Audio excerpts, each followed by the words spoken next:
Mic check 1 2. So last week I did a major sell-off of games in my video game collection, which caused me to basically tear my game room apart. And now I'm in the process of trying to put some of the games that I had back together here in the game room. I have a little space here in the attic of my house where I keep all of my games.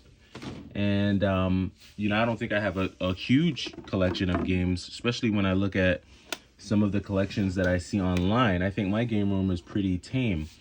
I think I have my game room, not my game room, but my video game collection rather, is probably slightly above average for anyone who consistently plays video games. If you're a gamer, you're gonna have a good amount of games, right? Unless you're the type of person who just, you buy one game at a time and then you play them, and then I guess you either sell them or trade them, and then you get some more games. But as I'm putting my collection back in place here, I started thinking about, just the hobby, and I've been thinking about the hobby for a bit. And I think we kind of have to be honest about certain things when it comes to collecting. And not just collecting video games, right? But collecting anything.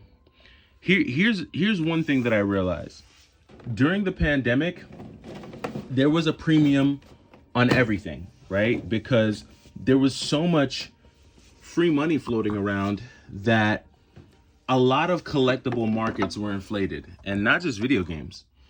Comic books, baseball cards, sneakers, clothing, there were so many things that were just so severely inflated because it's just the nature of things. Whenever a lot of people have a lot of disposable income, and inflation is rampant, of course, things just start to go up, which is why whether it's an inflationary time or whether it's just a regular time that we're going through, it only makes sense to, and when I say regular time, I mean like under normal financial circumstances, right? Under normal financial circumstances, you're only going to get the things you either A, really need, or B, really want. You're not just going to buy a bunch of fluff. But what we started to see during the pandemic was a lot of fluff buying. People just buying games, and not just games, but buying things, games, toys, sneakers, comic books, charcuterie boards, I don't know, whatever you can think of. A lot of people just started spending money on those things because they had it. And, now we're getting into a point where, just not as many people have it like that. And so this is part of the reason why I think you're seeing a lot of people shed and get rid of the things that they either A, don't really need, or B, they realize they never really wanted to begin with, or C, you might see some people getting rid of things that they're just realizing they can't afford. You see people returning cars back to dealerships. Maybe they bought cars during the pandemic that they can no longer afford. Maybe they bought boats that they can no longer afford. Maybe they got pets that they can no longer maintain. And so it's just the nature of life, right? There's an expansion and there's a contraction. But what I think, and I think what's most important is, are you happy, right? Like, are you happy with what you're doing? Is what you're collecting, is what you're doing making you feel happy? Are you able to enjoy the games that you got? Are you able to enjoy the things that you have? And is there an excess, right? Is there such thing as having too much? And I believe there is. I believe there is such a thing as having too much. And that's going to be different for each person individually, depending on what, you're into, depending on what your financial circumstances are, depending on what your obligations are. And for me, I'm a 90s kid. Grew up in the 90s, so a lot of the things that you see here, like the Castlevanias, the Final Fights, the Teenage Mutant Ninja Turtles, Turtles in Time, these are games that I played as a kid with family, right? And these are games that bring me a lot of nostalgia. Now, all of the fluff and the pomp and circumstance aside, we also have to be honest about certain things, right? And that's the fact that there is a monetary component to collecting video games. What do I mean? I mean, video games have value, right? And so to act like they don't, or to act like it's a big sin or a big issue to take advantage of that in any way is kind of dumb to me. We live in a capitalistic society, right? So like, if there's an opportunity to make money or get something cheaper, buy low, sell high, that's what people are going to do. It's just the nature of capitalism. So it blows my mind when people get offended, so offended and outraged that, you know, people would apply that to any hobby. It doesn't matter what the hobby is. If it's video games, if it's sneakers, any hobby, anything where there's value and people can find value, they're going to do their best to exploit it for profit. That's just the nature of things. Now, obviously, there are degrees, right? There are levels. Some people, just like anything, some people use a system, some people abuse a system. I think if you're a person who's doing shady things to get deals, then that's just not cool. But I think if you're a person who is out there buying games or building a collection, or even if you're a reseller, do you. Who cares? Who cares what people think? Who cares what anyone is doing? Who cares what anyone has to say? Because at the end of the day, you gotta live your life. And there is a financial component to video games. Now, I think that there are times where folks want to add to their collection, and there are times where they want to maybe take away from their collection. Maybe they want to sell, maybe they want to downsize. Just depends on what they've got going on. But you never know what someone's situation is. You never know what someone's going through. So I say, do what makes you feel good, block out the noise, and follow your heart, follow what it is that you're trying to do, whether it be in building your collection, building your life, whatever the case may be. So for me, kind of how I look at my collection is, there are pieces of my collection that I probably will eventually sell, just because I don't engage with it. I don't interact with those components or those parts of my video game collection as much as I do. So I may find myself in a position where I am selling off some things out of my collection, and that's totally fine, because then I can take those funds and invest them or put them in other places that bring me joy. So what can you expect in 2024? I'll give you my broad what I see, and then I'll talk a little bit about what you can expect from me.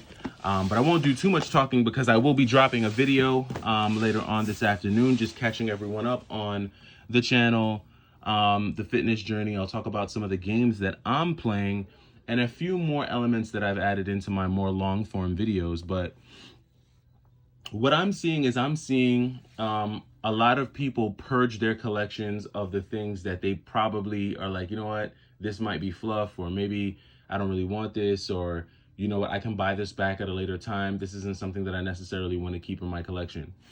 And I'm seeing that happen, like when it comes to retro games, I'm seeing that happen with like the PlayStation 1, definitely the PlayStation 2. I think the PlayStation 3 is still so cheap that most people won't really find any value in trying to resell like PlayStation 3 games, just because there's not enough meat on the bone when it comes to those games, unless you're getting like a super rare PlayStation 3 game, which doesn't really occur that often. Like, I don't run into super rare PlayStation 3 games myself, but that could just be me. But I'm seeing a lot of people like sell off certain things, and one of the things that I notice is like, if you don't have certain games and you're trying to build and add to your collection, then by all means buy those games now, because they're cheaper than ever. You can get them at a great deal, and you can definitely add and bulk up your collection. I'm not trying to add to my collection. If anything, I'm trying to take away, which is sad, because I have a limited run pre-order that I totally forgot about, got an email on it, and it's going to be on its way. I'll show you what I got from limited run when it comes in.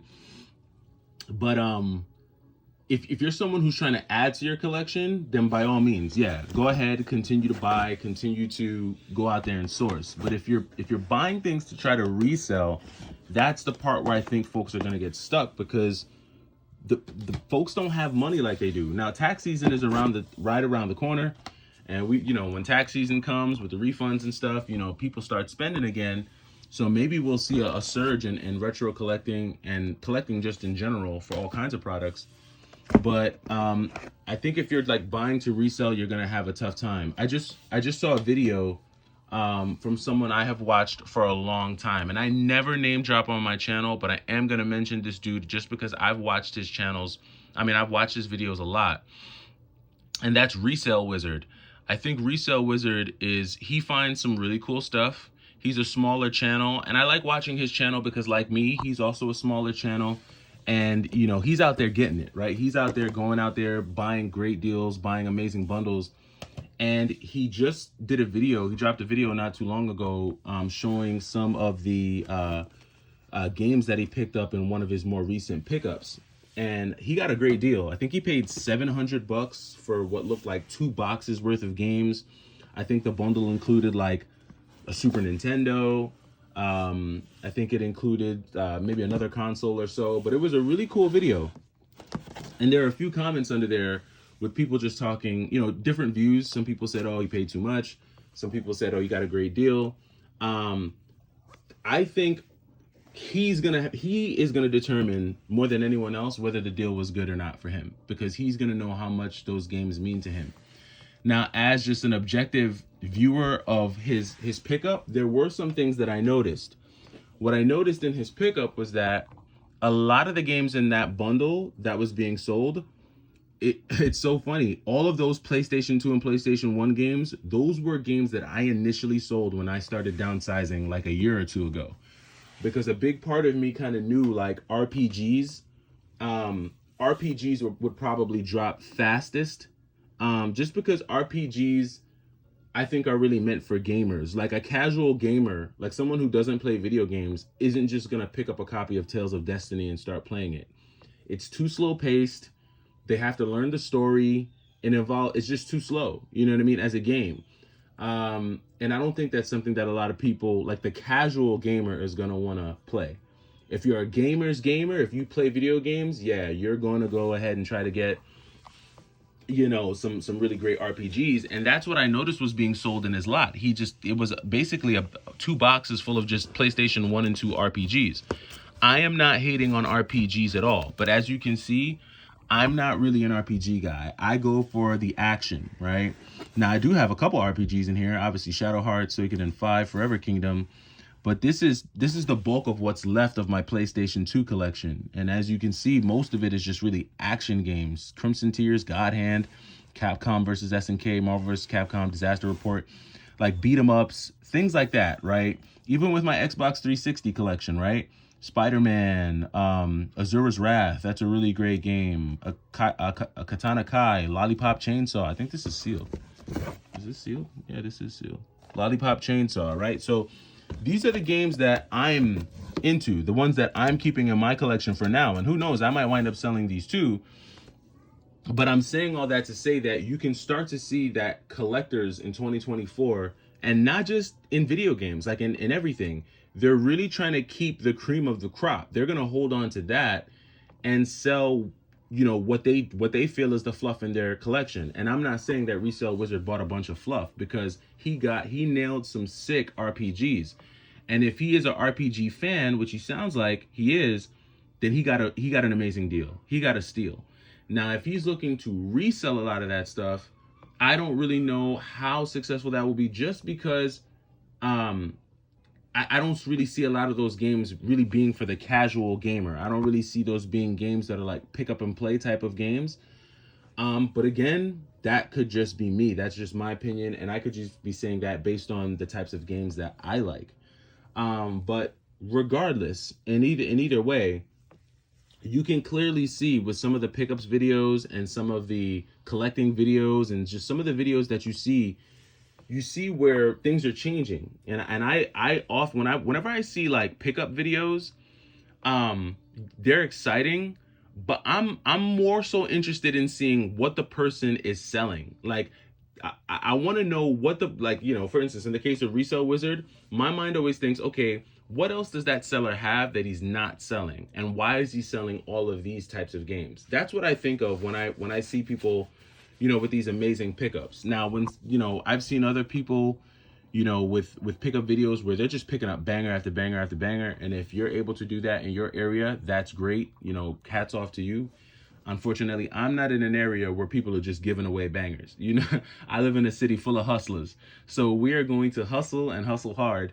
But I think that, just right now with your collection, if you have a collection, like I said, whether it be a game collection, whatever the case may be, now is the time where people are getting more and more meticulous. Everyone's getting more and more meticulous. And if you think you can just, buy a bulk lot of games and sell them, I don't think it's gonna work. And I look at a lot of the bigger channels too as a barometer. Like I look at folks like, you could look at folks like Phoenix Resale or whoever the case may be. A lot of those guys aren't even doing like a lot of pickup videos like that anymore either. Like if you notice, the pickup videos are starting to dry up, and you're starting to see more videos about folks selling.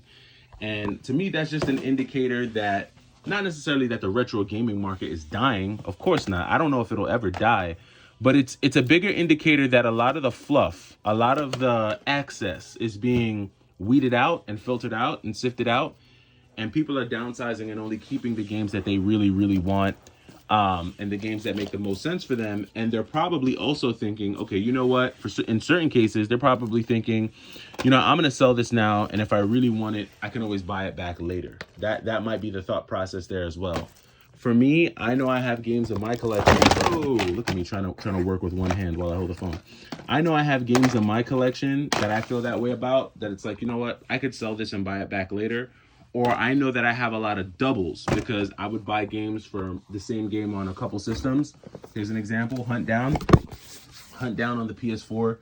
I've also got this on the Switch, right? So this is one that I might want to sell, but is it gonna sell? Like I tried to sell this last week and it didn't sell, at least where I tried to sell it.